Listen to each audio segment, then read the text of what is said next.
Hey, today I'm talking about Lightyear, a movie I didn't want to watch, and yet I did. Do I regret it? Yes. To give a little background real quick with my history of the Toy Story franchise, the first movie came out at the perfect time for me. I was 5 years old and immediately fell madly in love with it, to the point where I demanded my mom make me a costume of Woody for Halloween, and I did dress up as Woody. Unfortunately, I don't have a picture of that. My brother also dressed up as Buzz. It was great. It was cardboard. He fell down a hill at one point. He was really upset about it, but whatever. That was a long time ago. Anyway, but that's okay because I can show you a picture of me at 26. Again, dressed up as Woody. Why? Because I love Woody and Toy Story so much. Quick side note, fun fact, that was actually the best day of my life. No joke, I loved that day a lot. It was amazing. Highly recommend. So, needless to say, Toy Story is very near and dear to my heart. I love the franchise a lot, in particular the first one, but the other ones are pretty great too. And I'm also a fan of Chris Evans, because how can you not be? How can you not be?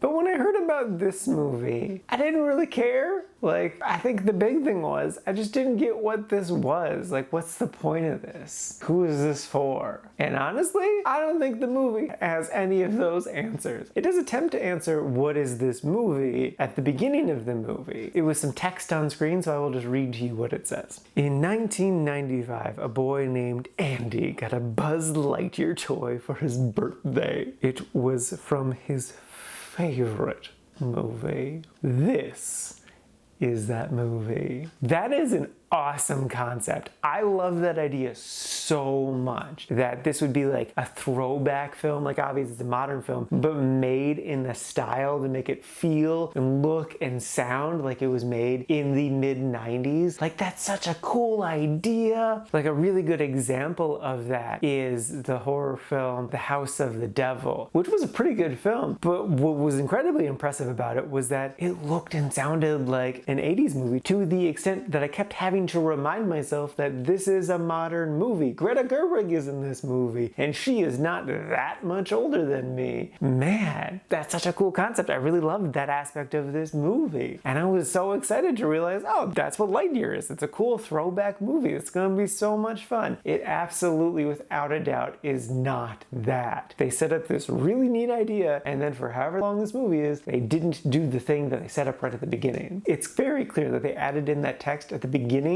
because of everyone online being like, what is this movie? And it's so weird that in the multiple years it took them to make this film, that no one ever asked that question. What is this movie? And then it's so weird too that they decided to tell us what this movie is, but then show us something that absolutely, without a doubt, wasn't the thing that they set up. But that's enough of me talking about what this movie isn't. I should actually talk about what this movie is. So what this movie actually is, the basic premise is this guy named Buzz Lightyear, is on a long voyage mission. They're all in stasis, cryo sleep, and then they get awoken by an emergency thing. So they go down to this planet and they get trapped on this planet. They run out of space fuel for some reason, even though they're all scientists and this is the future and they should know how to make space fuel because it's incredibly important. And again, they're all scientists, but whatever, let's look past that. So now they need to spend lots of time figuring out how to make space fuel. And in their attempts to do so, time dilation is a thing. And so for Chris Evans, a week goes by, but for everyone else, 70 plus years go by. So Chris Evans is yet again a man out of time. A joke, but that was actually the best part of the movie. Everything with the time dilation stuff. Really, the beginning of the movie sucked. It was bad. It was just truly awful. And then everything with the time dilation stuff was incredible. It was great. It was very similar to the first 10 minutes of Up, and I'm sure they were trying to emulate that. And then after that, it was just like an okay kids action movie thing. Chris Evans is basically doing Captain America again, but with a slight Tim Allen tinge to it at times. Keke Palmer's kind of nice in here. The real standout is the cat, which really surprised me because I was like, that looks dumb, but it was amazing.